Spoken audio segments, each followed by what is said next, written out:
Yo, morning! Andy here, Going Nomad, aka Pigs on Bikes, another cycle to work.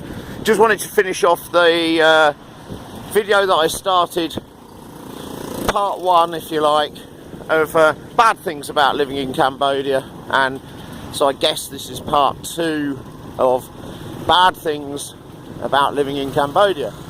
Part one, I think we looked at employment law and touched on discrimination.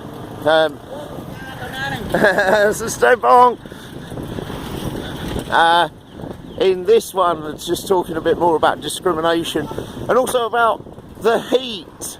So, yeah, let's look. Discrimination again. So, it's really difficult. It's a funny position to be in because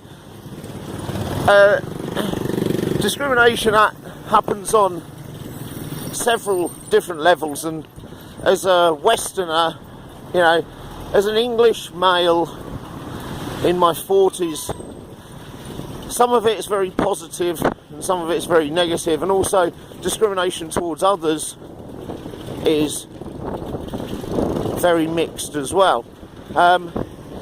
So the biggest thing that disgruntles me, and I don't think there's any way around it in the immediate future, is the disparity between wages of the Western workforce and the locals. So for a similar job,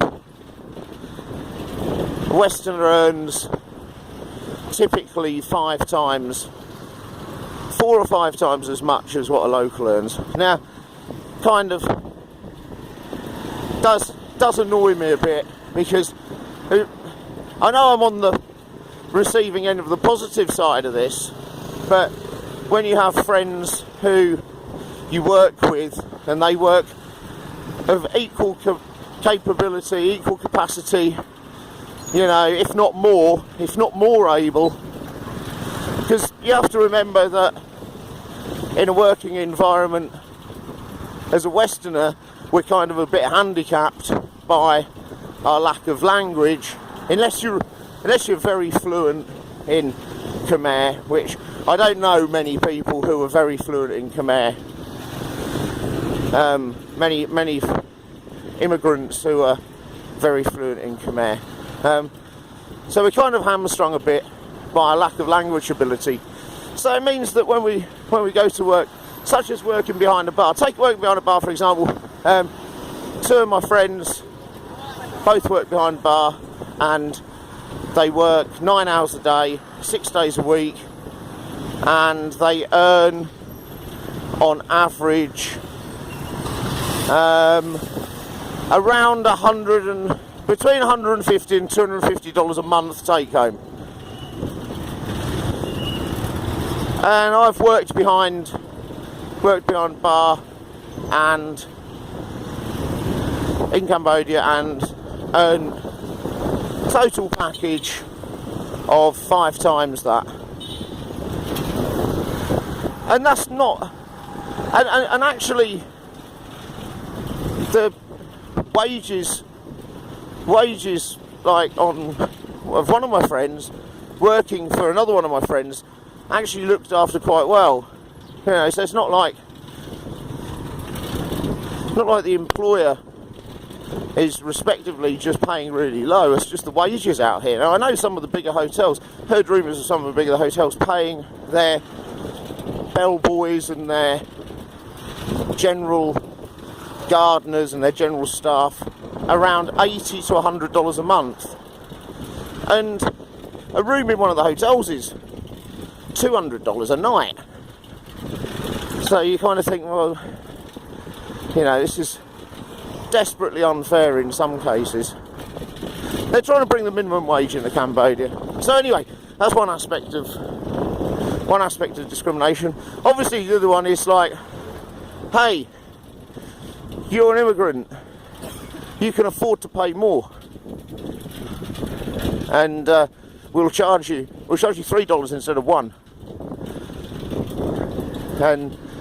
But I kind of get that. I get why they do that.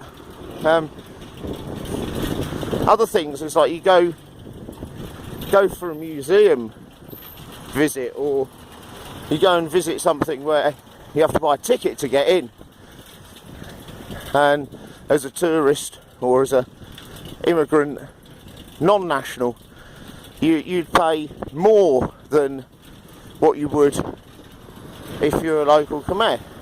And I really get that. I don't mind that. Lots of people moan about that, and I really don't care. I think my wages are significantly higher than some of the locals. If they were charged the same as what I'm being charged, they would never be able to afford to go.